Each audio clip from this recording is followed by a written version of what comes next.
History is full of wonderful and great oddballs. In 1805, the poet Lord Byron enrolled at Trinity College, Cambridge, in the United Kingdom. But when he arrived, he found that dogs are banned on campus. All right, he says, but what about bears? So Trinity College allows Byron to get a bear, which stays in his home, and he takes it for walks on a leash, just like a dog. Or take the 5th Duke of Portland, another strange man from the UK, who lived in the Welbeck Abbey during the 1800s. He was so extremely introverted, he had his meals delivered to his room by a miniature train. He employed over 15,000 workers to construct a 250-foot-long library and 15 miles of tunneling under his house, along with the largest ballroom in all of England, which could house over 2,000 guests. Slightly ironic, considering he would hide behind an umbrella if anyone tried to speak to him. So, what do these unusual figures have in common? Both pursued their passions, interests, and aspirations without letting the criticisms or unlikelihoods of their desires to stop them. For the longest time, I believed that there existed only 2 types of people. Those who always knew what they were doing with their lives, always had set goals, and always knew how to achieve them through some kind of inexhaustible stamina and iron will. Then, there were people like me, wandering through life and faced with seemingly impossible tasks and ceaseless uncertainties. But having grown older, I've realized that the first person does not exist. We all wander through the ambiguity of life, and it is precisely this reason that we grow strong. It is by wandering through the darkness of fear and doubt that we learn how to overcome the darkness and kindle our own light. Because if we didn't wander, how could we ever find our way? And if not us, then who? If you have convinced yourself that there's no point in trying to do anything remarkable, groundbreaking, unorthodox, or impossible because you believe someone will do it better, I promise you there is no one better suited than you. Discovery and achievement wait for you to take it. Quoting a famous Latin proverb, quote, "Fortune favors the bold," end quote. Whoever it is that you respect, whether it be Albert Einstein, William Shakespeare, or some other, know that they all had the same doubts you may feel today, and they pushed through it. They pushed through it because they were intensely engaged and fully devoted to their passion, while at the same time feeling completely lost at every moment along the way. Being unsure of oneself and enduring heartless criticism is not the result of failure or inadequacy. It is the price of greatness. And although we may feel that we face a relentless onslaught of criticism, we must not yield to the worst critic of them all, ourselves.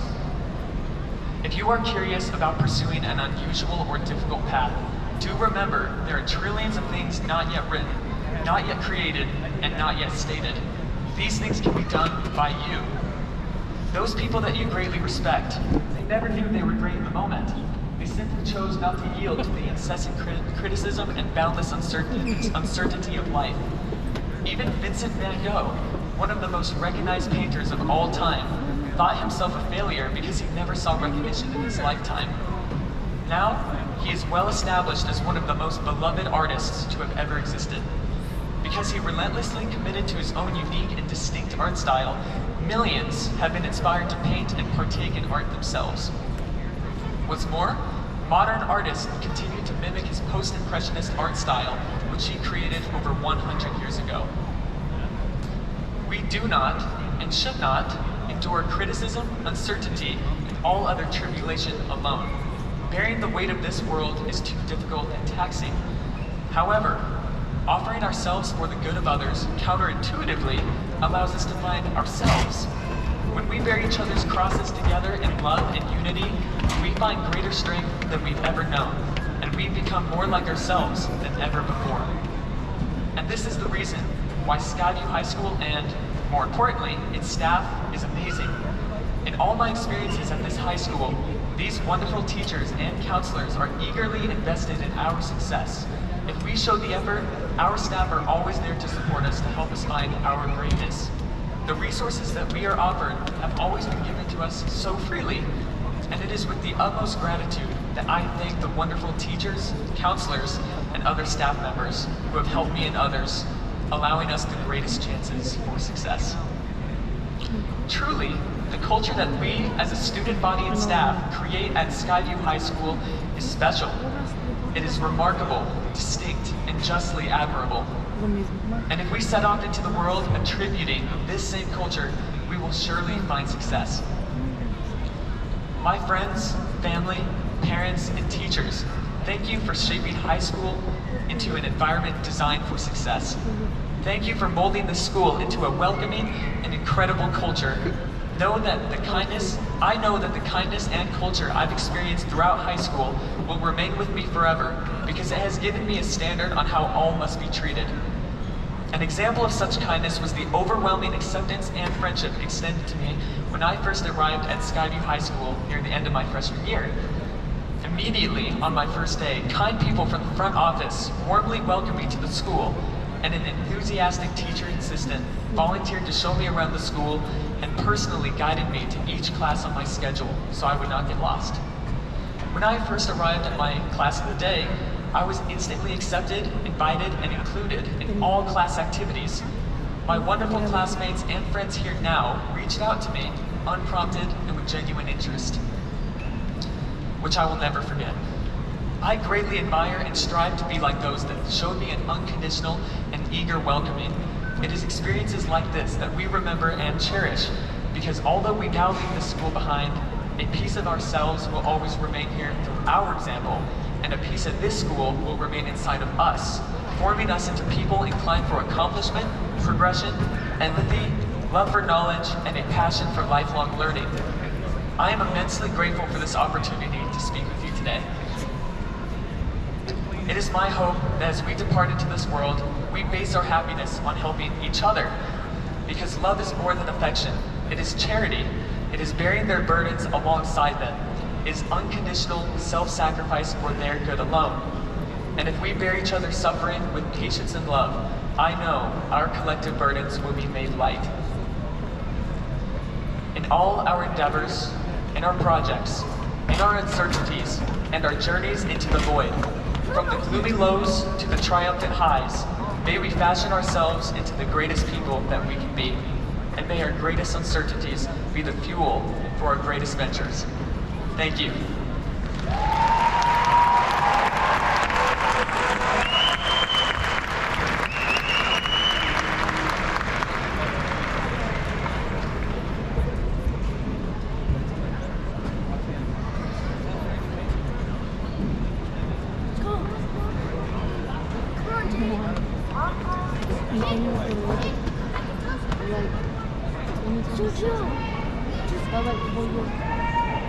Okay, I'm short. Hold on. Alrighty. Hey, guys. Alright.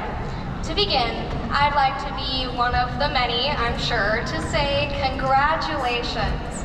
Class of 2022, we have made it.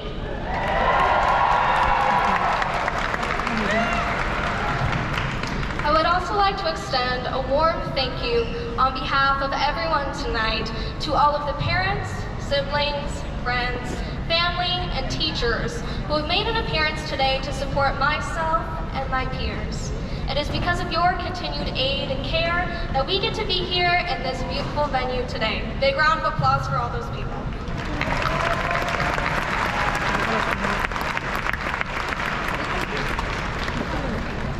Skyview seniors, I want you to close your eyes and remember back to the first time you walked through that first set of double doors, knowing that that is where you'd be witnessing the creation of one of the most important chapters in your life story.